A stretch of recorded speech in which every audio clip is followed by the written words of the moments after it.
So, Miss Reid, when did all this start with your son? It actually began the night of June the 13th when I received the phone And the phone call was from where?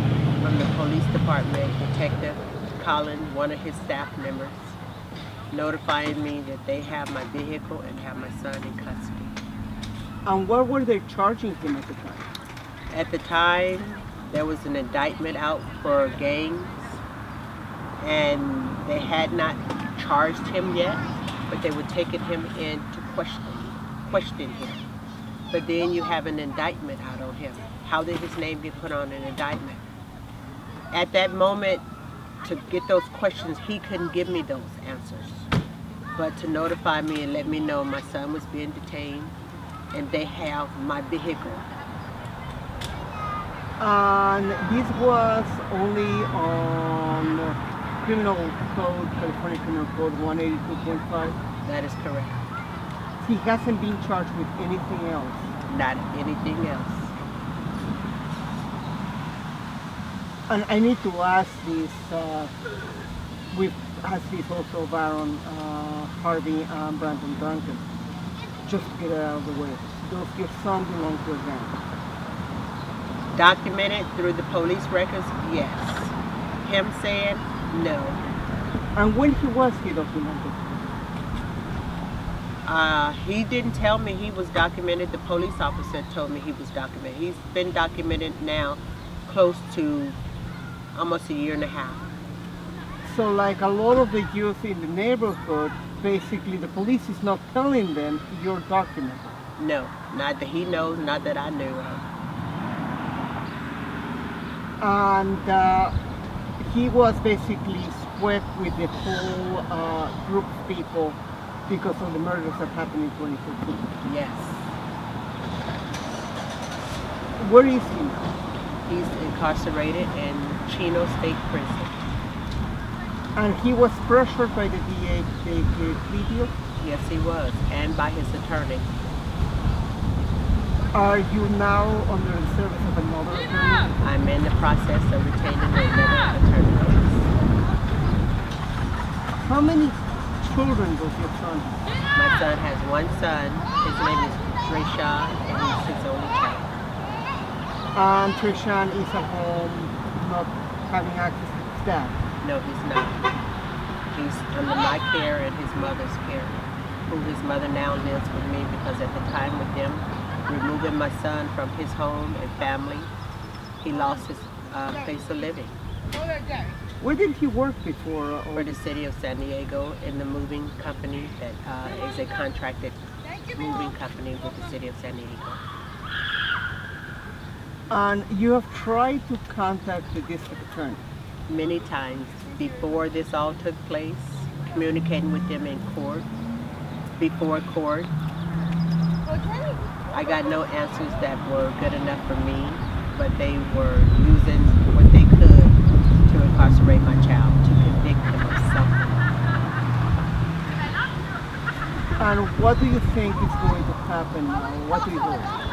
Hope is what I'm hoping, that he will be released to come home with this dismissed behind him as receiving a felony charge, to hopefully allow him to receive another job in society where he should be welcomed back home, to be able to go out and work, to better his life and to put this behind him, not forget it, because some things you can never forget.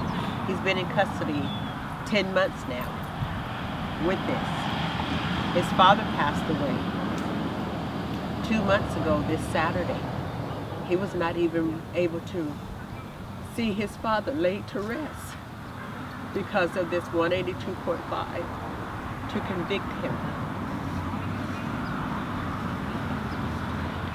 And also because he has taken the plea. He was forced into taking a plea to tell him either you take it today or you face going to trial and lose, looking at life in prison. The decision was at close to 2 hours to make that decision. Whether you take it or it's off the table is the options that the DA gave him to make that decision. And the DA did not point out that if he took the plea, there were a lot of other consequences with it. If he, I'm misunderstanding that. He did not point out that there are many consequences. He basically gets a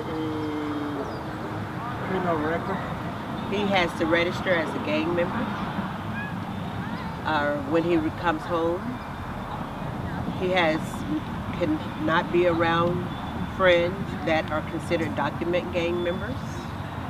There's a lot of stipulations on his life now, with him being taking this deal that could send him back to prison if anything he does that they feel is a violation.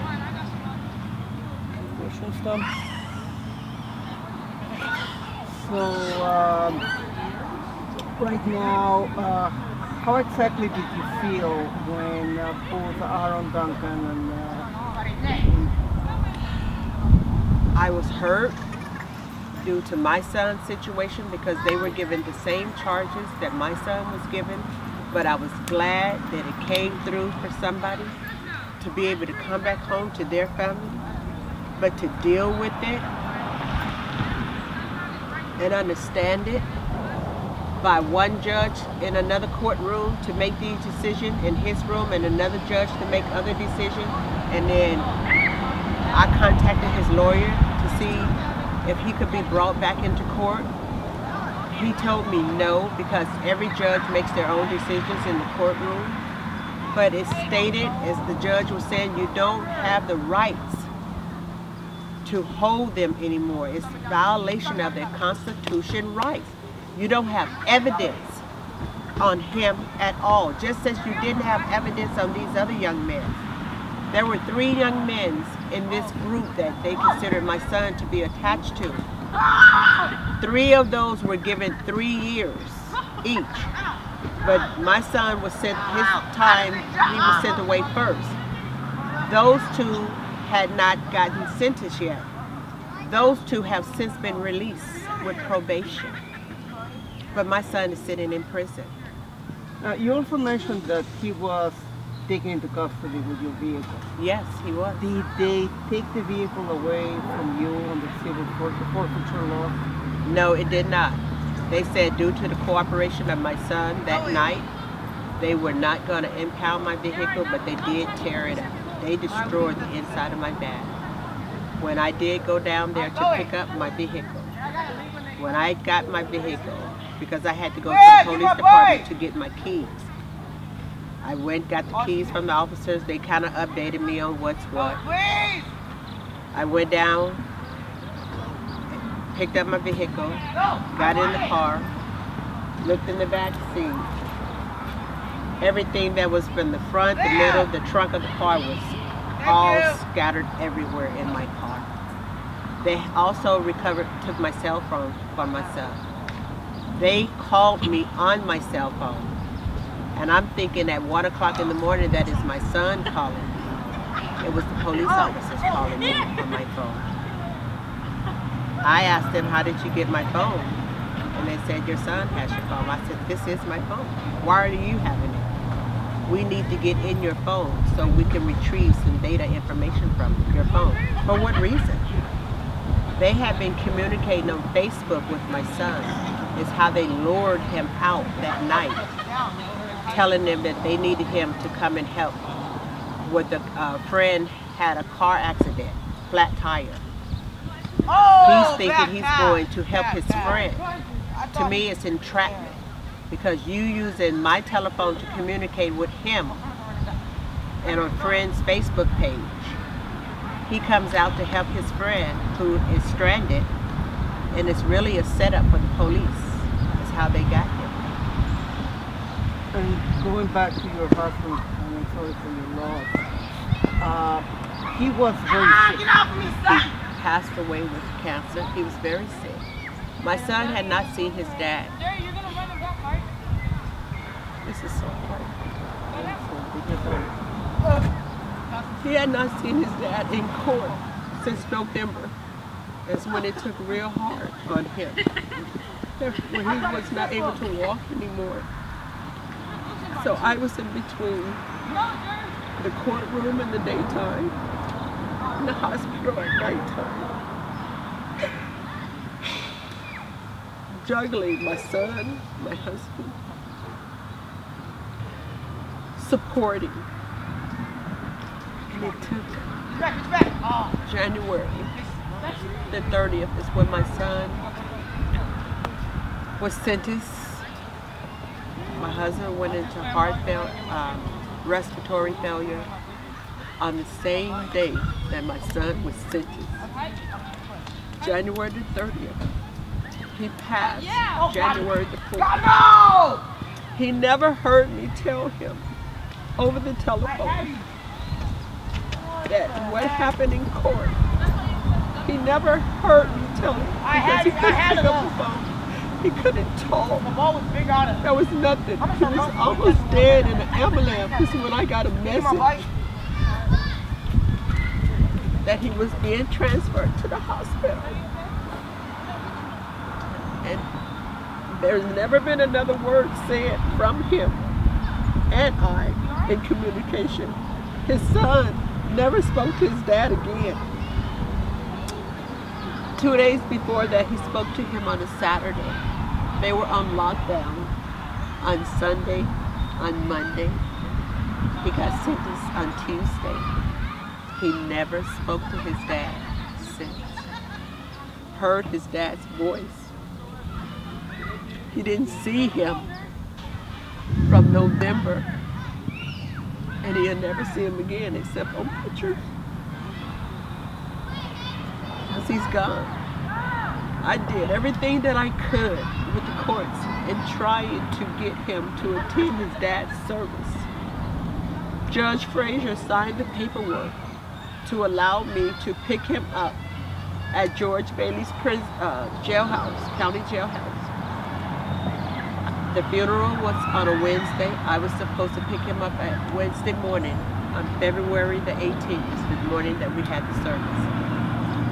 They took my son away on the 15th. On the 15th of February, they transferred him from the county jail to the state penitentiary. He's trying to tell the transportation guards that there's paperwork. I'm not supposed to go. I have paperwork. He calls me at 12:30 screaming on the telephone, telling me, Mom, they're taking me. Mom, they're taking me. They're taking me to prison. You said you did it. I did do it. I got all the documents to the jailhouse just like they asked. The paperwork was there. But was it honored? No. And I heard no more because they hung up the phone on him. They grabbed him and they hung the phone up.